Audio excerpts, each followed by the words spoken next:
rivals, welcome to Back's Attacks. Today I'm really excited for a new ancient that we got last time, that we're pretty lucky to get last time.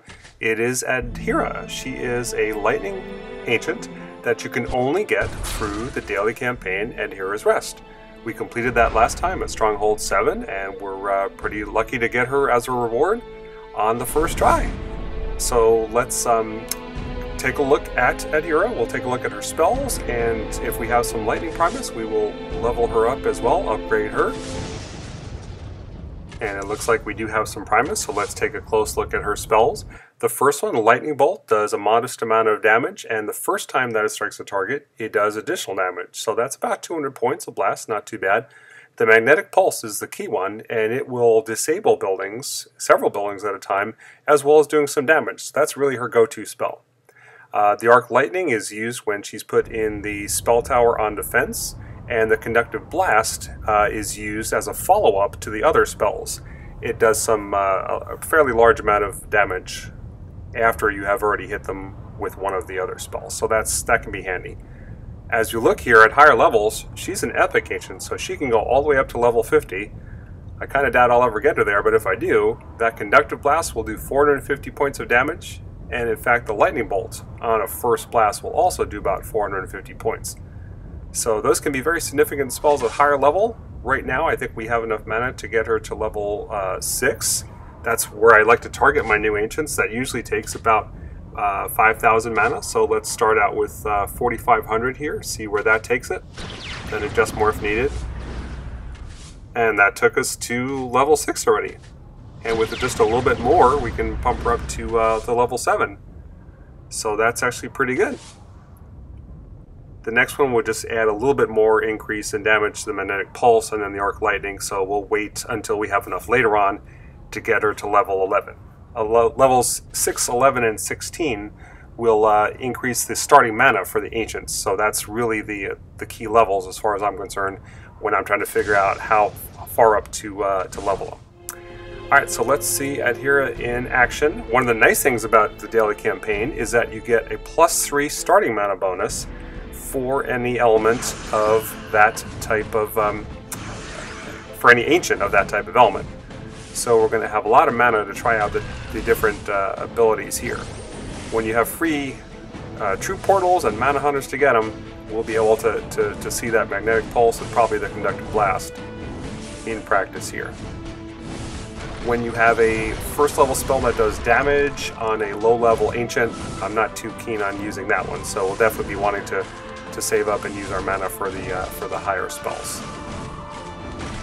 The Magnetic Pulse will mark or leave a static current on the units that it hits. And look at the nice large area. We got 5 buildings on this one, and it could have gotten more. And it did some damage as well.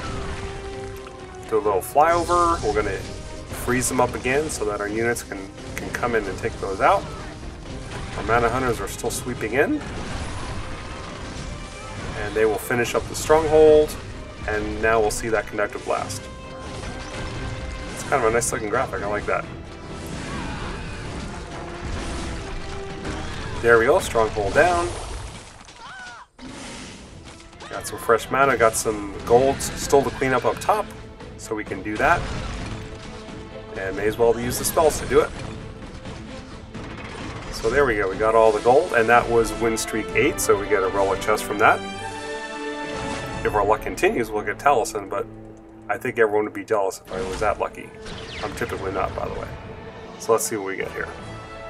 Alright, a soldier read the first one.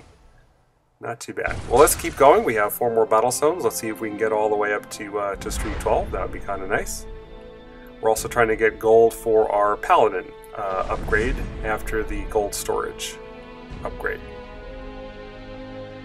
So let's see. There's still some free mana up on the northeast and on the southeast as well.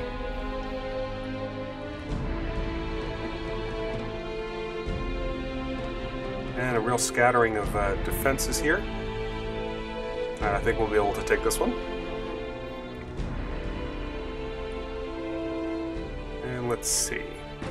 There's really nothing that's going to hit the mana hunters yet. Once they take out the 2 portals, they'll come in range of that Skywatcher, but that's okay. We're just trying to get that 10 or so initial mana for the start. And then we'll look to deploy our troops and come in from the southeast here. Alright, so we'll get them down quickly. We'll prep our magnetic pulse, shut down all those defenses. And when they wake up, we'll fly through to shut them down with the freeze from Forvel. Then we'll use yet another magnetic pulse and shut them down one more time. And one more time. So Adhira's, like Taliesin, is very good at shutting down the buildings, and then afterwards, the buildings that we have frozen can be blasted with the Conductive Blast, which does good damage as well. Alright, so that was a pretty fun victory. I'm liking her out so far. If any of you have Adhira, I'd love to hear how you guys are liking her, how you're using her.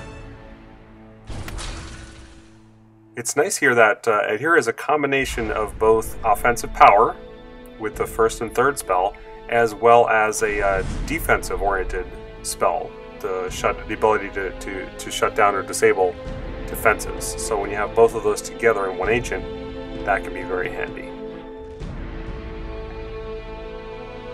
Alright, this base is starting to get tougher. Real dense packing of defenses there. There's some troop portals in the middle, but again, there's some down to the south that I think we can reach.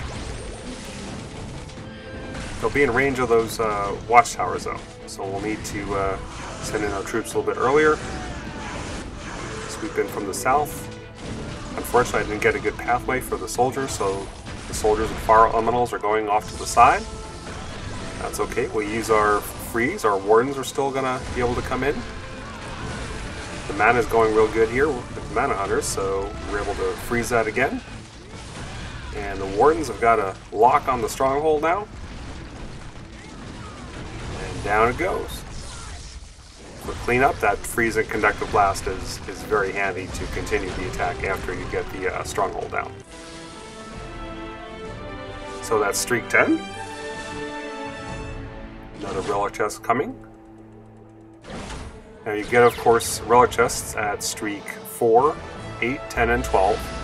So if you can reliably get to streak 12, you'll have 3 relic chests in close succession. That's pretty nice to get. Anything lame? Alright, well, let's try to take down Mr. Lame's base. And he's giving away too much free mana. He's got a very tough core of defenses there, but again, we'll be able to build up so much mana we'll be able to disable them with our 2nd spell, Magnetic Pulse. So I think our chances on this base are looking pretty good. We'll put the Mana Hunters in one area, the Dragon in the other.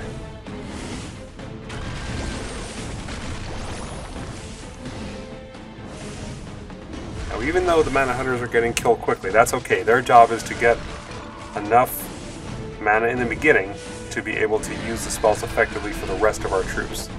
The fact that we have the Fire Elementals at this point from the Living Flame event is very handy because it's giving us the added DPS that we might otherwise be missing by not having a 4th troop like a Warden or a Soldier here. Alright, so we've got 20 mana saved up already. We'll do a little freeze, get our troops down quickly. We'll be able to cast that Magnetic Pulse. 7 buildings are shut down. Very nice. Freeze again. We've got plenty of mana for another freeze. The defenses are tough. They're nicely located, but if they're disabled, they won't be able to stop our troops.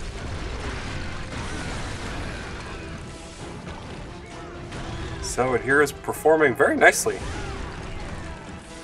on a streak 11 attack here with some good defenses. Normally, if you attack that, say with Forville, you'd have 50% damage reduction, but you'd still be taking quite a bit of damage from that base. Instead, we were able to disable it. Alright, our last Battlestone on streak 12 here. Once again, we're seeing some free buildings. Now, as you get higher in level, as you get to a higher stronghold level, you'll start to notice that most of the bases you're attacking will not give away so much free mana. But around stronghold 7, where we're at right now, we still see this all the time. So we'll take it for now. On bases where you are not able to get as much free mana, Adhira will not be quite as effective. But it's fun for now, and so we'll go with her. We'll try to get up as close to 10 as possible if we can. And I'm sure we'll be able to do that. We're also thinking about where we want to come in from. And so we've cleared off that left side. If we want to enter from there, the troops will be able to drop in. That way we'd be able to disable the ice tower and the Primus conduit right away, as well as that hefty catapult. Or we can come in from the top. Actually, that was pretty good too. We'll just do the Primus conduit and the ice tower are so far out of range from the stronghold. We can come here safely from the top, disable that flame tower, which can do a lot of damage. Knock that right out. We'll disable those right away as our maulers and whatnot go down. And one last time, along with a conductive blast. Conductive blast and the lightning are also handy to pick up any remaining gold. So there we go, streak 12 with Adhira. Pretty good for a first look. I'm liking her. Again, if you have any thoughts or experiences or questions about her, let me know, drop a comment, and thanks for watching.